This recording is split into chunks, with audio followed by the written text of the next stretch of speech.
హిందూ మార్గాన్ని అనుసరించి ఆలయాలను కట్టి దినదినం అక్కడ విగ్రహారాధన ఎక్కువగా జరుగుతున్నప్పుడు అల్లాకి విధేయుల అవిధేయుల ఈ రకంగా జరుగుతున్నప్పుడు ఇక్కడ యుద్ధ సందర్భంలో అవిధేయులను చంపమని ఇక్కడ లేదు సార్. ఇక్కడ కూడా తిరస్కారుల గురించే చెప్పడం జరుగుతుంది. ఏ తిరస్కారులు చూడండి, ఇక్కడ యుద్ధ సందర్భం ఏదైతే ఖురాన్లో ఉందో ఇది యుద్ధమే సార్. నేను అంటుంది దీంతో నేను కంపేర్ చేసి చెప్పట్లేదు. ఎట్టి పరిస్థితుల్లోనూ విగ్రహారాధనను తిరస్కరించమనే చెప్తుంది ఖురాన్. ఇట్లాంటప్పుడు దినదినం ఒక మతం అభివృద్ధి చెందుతూ ఉంది, ఒక ధర్మం అభివృద్ధి చెందుతూ ఉందంటే దినదినం ఇంతమంది ప్రజలు, వందల కోట్ల మంది ఆయనకి అవిధేయులే కాబట్టి అసహ్యం కలిగించే విధంగా మనుషులు ఉన్నారు అనే భావనలో ఖురాన్ ఉంటుందా ఉండదా? అసలు విషయం అంటే చెప్తాను నేను మీకు. సృష్టికర్తని దేవుణ్ణి మీరు ప్రత్యక్షంగా ఆరాధిస్తున్నారా, పరోక్షంగా ఆరాధిస్తున్నారా అనేది ఒక సబ్జెక్ట్ వేరు. అంటే సృష్టికర్తని డైరెక్ట్గా ఆరాధిస్తున్నారా? ఇప్పుడు విగ్రహాన్ని పెట్టి ఆరాధించే వాళ్ళ మనసులో కూడా దేవుడి భావన ఉంటుంది, దేవుడు అంటే భయం ఉంటుంది, దేవుడిని ఆరాధించాలంటుంది.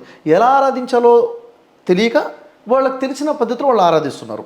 ఇది మొదటి విషయం. దానికి అల్లాకి సమ్మతమైన ఈ రకంగా జరుగుతుంటే దైవాన్ని మాత్రమే ఆరాధించాలి, సృష్టికర్తను మాత్రమే ఆరాధించాలి.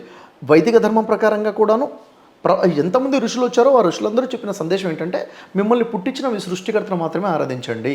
ఇప్పుడు ఉదాహరణకి మనం ఎవరినైతే ఆరాధిస్తున్నామో, అంటే ఏ రూపాలు పెట్టుకునే మనం ఆరాధిస్తున్నామో, ఈ రూపాలు సృష్టికర్త రూపాలైతే కావు. పుట్టించిన సృష్టికర్త రూపాలను పెట్టుకుని ఆరాధించట్లేదు. మనం ఏదో రూపాన్ని పెట్టుకుని ఆరాధిస్తున్నాము. దానికి సంబంధించి కొన్ని స్టోరీస్ మనం విన్నాం. ఇక్కడ ఏమవుతుందంటే ధర్మము గ్రంథాల్లో నిక్షిప్తమైపోయి ఉంది. దాన్ని మనకు బోధించిన వాళ్ళు మాత్రం మతాలుగా బోధించేశారు. ఇక్కడ ఏమవుతుంది, ఇదే కరెక్ట్ అని చెప్తున్నాం, మనం ఫాలో అయిపోతున్నాం. చూడండి, ఎక్కడైతే మనకి దేవుడికి మధ్య ఎవరైనా ఒకరు వచ్చి నిలబడ్డారో, ఒక పండితుడిలాగా నిలబడ్డారో, అతను లేనిదే మన ఆరాధన జరగట్లేదు, మన ఉపాసన జరగట్లేదు అంటే ఒకసారి ఆలోచించాలి మనం. సృష్టికర్తను నేను ఆరాధించాలనుకున్నప్పుడు ఖచ్చితంగా ఒక పండితుడి మీదనో, పూజారి మీదనో, ఒక పాస్టర్ మీద ఆధారపడాల్సి వస్తుంది. తప్పకుండా ఆయన ఉంటేనే జరుగుతుంది అంటే ఖచ్చితంగా అక్కడ సంథింగ్ ఇస్ ప్రాబ్లం. మన మీద ఆధారపడని చెప్తాం, మధ్యలో ఒక అడ్డుగోడ నిలబడుతున్నారు అన్న విషయము. కాబట్టి ఇక్కడ అనేక సందర్భాలు ఏమైపోయిందంటే ధర్మాన్ని బోధించకుండా మతాలు బోధించుకున్నారు. అంటే వాళ్ళు సొంతంగా కల్పించుకున్నారు అనమాట. కాబట్టి ఇవన్నీ కూడా కరెక్టేనా? ఇవన్నీ వాస్తవమేనా? అనాది నుండి కూడా ఒకే ధర్మం బోధించబడింది. ఏంటిది? మానవత్వంతో ఉండండి, నీతి నిజాయితీతో ఉండి సృష్టికర్తను ఆరాధించండి. సృష్టికర్తను ఆరాధించడం కోసం వచ్చిన ప్రవక్తలనే దేవుళ్ళుగా చేసుకున్నారు చాలామంది. మంచి మాటలు చెప్పిన వాళ్ళని దేవుళ్ళుగా చేసుకున్నారు. అవునా లేదా? కాబట్టి ఇక్కడ నేను ఆరాధిస్తూ నిజంగా పైవాడిని ఆరాధిస్తున్నానా లేక ఇంకెవరినైనా ఆరాధిస్తున్నానా అన్న క్లారిటీ మనకు రావాలి. కాబట్టి సృష్టికర్తన దైవానికి విధేయత చూపడం అంటే ఆయనకు ఆజ్ఞలకి విధేయత చూపాలి. తర్వాత మానవత్వంతో ఉండాలి, నీతి నిజాయితీ సత్కర్మలు చేయాలి. రైట్. దాంట్లోనే ఇంకో సేమ్ అదే 8వ సూర 65వ ఆయత్తులో మీరు ఈ యుద్ధానికి సంబంధించిన వాక్యాలన్నిటికీ ఒకే సమాధానం సార్. ఎక్కడైతే యుద్ధం చేయమని చెప్తున్నాడు వర్స్ చదివి చెప్పండి. ప్రవక్త 8వ సూర 65వ ఆయత్. ప్రవక్త ముస్లింలను యుద్ధానికి పురిగొల్పు. మీలో గనక 20 మంది స్థైర్యం కలవారు ఉంటే వారు 200 మందిని జయిస్తారు. ఇంకా అటువంటి వారు 100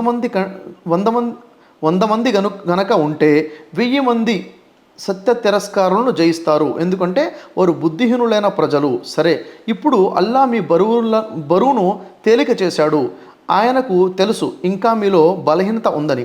కనుక మీలో కనుక 100 మంది సహన స్థైర్యాలు కల వారు ఉంటే వారు 200 మందిని, ఇంకా అటువంటి వారు కనుక 1000 మంది ఉంటే 2000 మందిని అల్లా ఆదేశానుసారం జయించగలరు.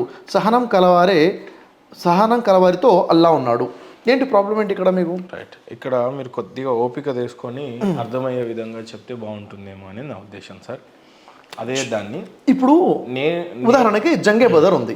జంగే బదర్ ఏంటిది? జంగే బదర్లో మక్కాలో బతుకుతున్నటువంటి ఏకేశ్వరోపాసన చేస్తుంటే వారిని వాళ్ళ ఇళ్ల నుంచి వెళ్ళగొట్టేసి వాళ్ళు వలసపోయి మదీనా వెళ్ళే విధంగా చేశారు. మళ్ళీ అక్కడికి వెళ్ళి కూడా వాళ్ళను దాడి చేసే ప్రయత్నం. వచ్చిన వాళ్ళు ఎంతమంది?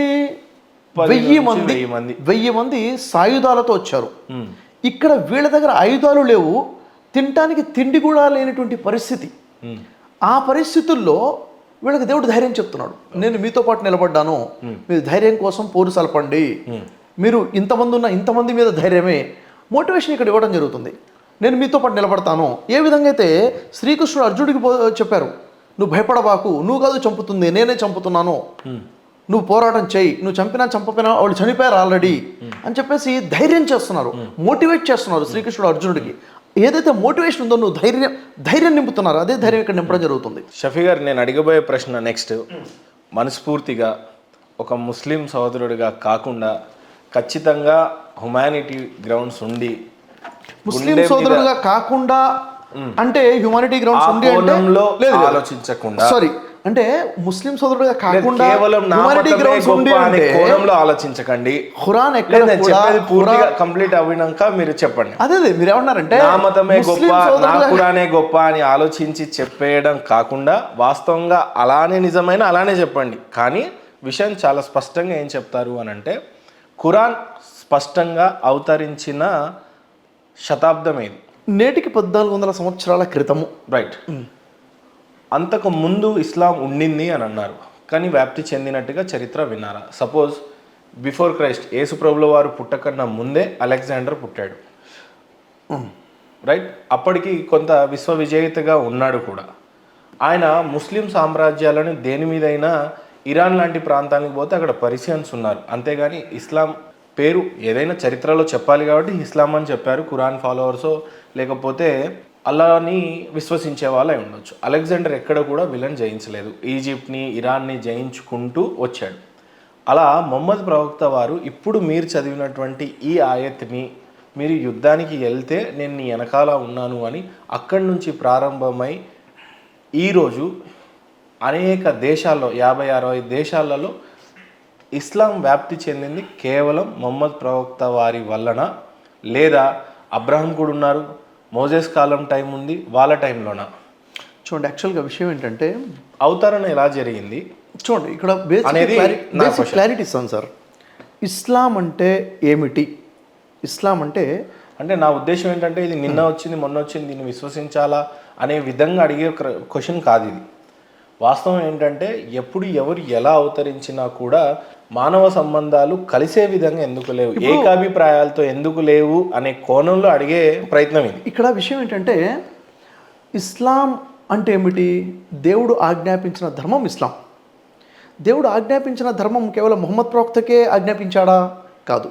అంతకన్నా ముందు 1,24,000 మంది ప్రవక్తలకి ఆజ్ఞాపించిన ధర్మం ఇది. భారతదేశంలో కూడా చూసుకున్నట్లయితే అనేక వేల మంది ఋషులు వచ్చారు. ఋషులు అంటే ప్రవక్తలే. వీరికి కూడా ఏదైతే ధర్మాన్ని బోధించడం జరిగిందో అది కూడా దేవుని ధర్మమే. మీరు ఎట్లా కన్ఫ్యూజ్ అవుతున్నామంటే సార్, ఇప్పుడు ఇక్కడ చెప్పండి, ఇక్కడున్న ఋషులను ప్రవక్తలతో పోల్చటం, కానీ మరి అలాంటప్పుడు ఋషి అన్న ఏం బోధించారు? వేదవ్యాసుడు ఋషుడే. ఆయన బోధించినటువంటి రామాయణ మహాభారతంలో చెప్తున్నటువంటి ఏంటి? దేవుడి యొక్క అవతారాల గురించి చెప్పాడు. ఒక విషయం చెప్తాను నేను మీకు, క్లారిటీ ఇస్తాను నేను మీకు. ఇక్కడ సృష్టికర్త అయిన దేవుడు పైన ఉంటాడు సార్. సృష్టికర్త అయిన దేవుడు పైన ఉన్నాడు, మనుషులు భూమి మీద ఉన్నారు. సృష్టికర్త అయిన దేవుడు పైనుంచి పరమాత్మని అవతరింపచేస్తాడు. పరమాత్మ అంటే జిబ్రాయిల్, ఆయన్నే గాబ్రియల్ అంటారు, దాన్ని పరమాత్మ అంటారు. పరమాత్మ భూమి మీదకి అవతరించి మనుషుల్లో నుంచి ఒక మనిషిని ప్రవక్తగా ఎన్నుకొని, ఆ ప్రవక్త అంటే ఋషికి సందేశం ఇవ్వడం జరుగుతుంది. ఓకేనా? భూమి మీదకి అవతరించేది భగవంతుడు కాదు, పైన ఉండేది అక్షర పరబ్రహ్మ పైన ఉంటాడు. అనే క్వశ్చన్ ని నేను అడిగినప్పుడు మాట్లాడదాం. నేను ఇప్పుడు మీరు సైడ్ అవుతున్నారేమో అని గుర్తు చేయడమే నేను అంటుంది. మొహమ్మద్ ప్రవక్త వారు మీరు అదే అన్న దేవుడు ఇరాన్, ఇరాక్, ఆ తర్వాత మహేంద్ర గారు మీరు డివైడ్ అవుతారు, అన్నిటిని టాపిక్ నుంచి మీరు డివైడ్ అవుతారు. డైవర్ట్ ఏం లేదు సార్. మీకేమన్నానంటే ఋషులు ప్రవక్తలు ఒకటే అని మీరు చెప్పారు. ఋషి అంటే ఒక భాష, ప్రవక్త అంటే మొహమ్మద్ ప్రవక్త వారు వచ్చిన తర్వాతే కదా ఇస్లాం స్థాపన జరిగింది. ఆ తర్వాత దేశాలన్నీ వ్యాప్తి చెందినాయి, జయించుకుంటూ వచ్చారు. ఇది చరిత్ర కాదు. ఎవరు జయించారు? మొహమ్మద్ ప్రవక్త వారి తర్వాత కొనసాగించారు కొందరు. ఇస్లాం వ్యాప్తి జరిగింది. అవును, అదే టైంలో ఇరాక్, ఇరాన్ ఇవన్నీ స్వాధీన చేసుకోబడ్డాయి కదా. సిరియా ఆ టైంలో ఒకరి తర్వాత ఒకరు. ఇప్పుడు ఖలీఫా 1, ఖలీఫా 2, ఖలీఫా 3, వాళ్ళ తర్వాత ఒకరు ఎలా జరిగింది చెప్తాను నేను మీకు. ఆ టైంలో ఎలా ఉండేదంటే, ఏదైనా ఒక రాజ్యం ఉంది అంటే ఆ రాజ్యం యొక్క రాజు ధర్మమే ప్రజల ధర్మంగా ఉండేది. ఓకేనా? రాజుకి మెసేజ్ ఇచ్చేవారు ఏమని? దేవుడికి విధేయత చూపించు. ఇలా చెప్పడం కన్నా సార్, నాకు చాలా సింపుల్గా మొహమ్మద్ ప్రవక్త వారి జననం మరణం గురించి చెప్పండి ఫస్ట్, చాలా నీట్గా. ఆయన కర్తవ్యం ఏంటి? ఇప్పుడు మీరు అడిగిన క్వశ్చన్ వదిలేయమంటారా? లేదు, అక్కడి నుంచే స్టార్ట్ అవుతుంది. ఇప్పుడు ఏంటిది జననం మరణం? వ్యాప్తి. ఇప్పుడు మొహమ్మద్ ప్రవక్త వారి యొక్క జననం గురించి మరణం గురించి చెప్పి ఆయన జీవితానుసారం ఏం చేశాడు అనే దగ్గర నుంచి మొదలు పెడితే ఆ తర్వాత ఏం జరిగింది అనేది కంటిన్యూ చేస్తే చక్కగా తెలుస్తుందేమో అని నా ఉద్దేశం. నాకు మీరు అడిగింది నాకు అర్థం కాలేదు. మొహమ్మద్ ప్రవక్త వారు పుట్టడం ఎప్పుడు పుట్టారు, గిట్టడం ఎప్పుడు గిట్టారు, ఆ కాలమాన పరిస్థితుల్లో ఆయన జీవిత ప్రయాణం మొత్తం ఎలా సాగింది, అంతం ఎలా అయింది, ఆ తర్వాత ఎవరు కొనసాగించారు. షార్ట్గా చెప్పేస్తాను నేను మీకు, మీరు వింటా అంటే మధ్యలో ఇంటరప్ట్ చేయకుండా. ఇప్పుడే 3 క్వశ్చన్స్ దాటేసుకుంటూ వస్తున్నారు, మీరు అడుగుతున్నారు వినట్లేదు. ముహమ్మద్ ప్రవక్త వారు జన్మించిన తర్వాత మక్కాలో జన్మించారు. 40 సంవత్సరాల వయసులో ఆయనకు ప్రవక్త పదవి లభించింది. 40 సంవత్సరాల నుంచి ప్రజలకు బోధించడం మొదలుపెట్టారు, ఖురాన్ అవతరణం. 40 సంవత్సరాల నుంచి 13 సంవత్సరాలు మక్కాలో ఉన్నారు. ఆ తర్వాత మదీనా వలసపోయారు. మదీనా నుండి 8 సంవత్సరాల తర్వాత మక్కా వచ్చారు. అక్కడ కూడా ఇస్లాం స్థాపన జరిగింది. అంటే 63 సంవత్సరాల వయసులో వారు చనిపోయారు. ఇది వారు జననము మరణము. పెళ్ళిళ్ళు, కుటుంబాలు, అది ఏమేం చెప్పమంటారా చెప్పండి. అదే సార్, మొత్తం ఆయన జీవిత చరిత్ర. జీవిత చరిత్ర ఇప్పుడు నేను చెప్పలేను. జీవిత చరిత్ర ఒక ప్రశ్న జవాబు కదా, దానికోసం స్పెషల్ ఎపిసోడ్ పెట్టండి. ఇప్పుడు మనం కూర్చొని దాదాపు 6 గంటలు అయిపోయింది. అవునా, 6 గంటలు దాటిపోయింది కూడా మనం కూర్చొని. ఇప్పుడు మీరు మొహమ్మద్ ప్రవక్త జీవిత చరిత్ర మొత్తం చెప్పండి అంటే మీరు ప్రశ్న ఉంటే అడగండి, నేను చెప్తాను. ఇప్పుడు ఇప్పుడు వారి 63 సంవత్సరాల జీవిత చరిత్ర చెప్పమంటే ఏం చెప్పమంటారా చెప్పండి. ఇప్పుడు చరిత్రని చెప్పనంటే రామాయణాన్ని చెప్పాలి అని అంటే కొన్ని సంవత్సరాలు పట్టవచ్చు, తెచ్చాయని చెప్పొచ్చు, లేదో చెప్పచ్చు. అదే నేను చెప్పాను కదా, వారు పుట్టారు 40 సంవత్సరాల్లో ఆయన ప్రవక్త పదవి వచ్చింది, ఖురాన్ అవతరించింది, 63 సంవత్సరాల్లో చనిపోయారు.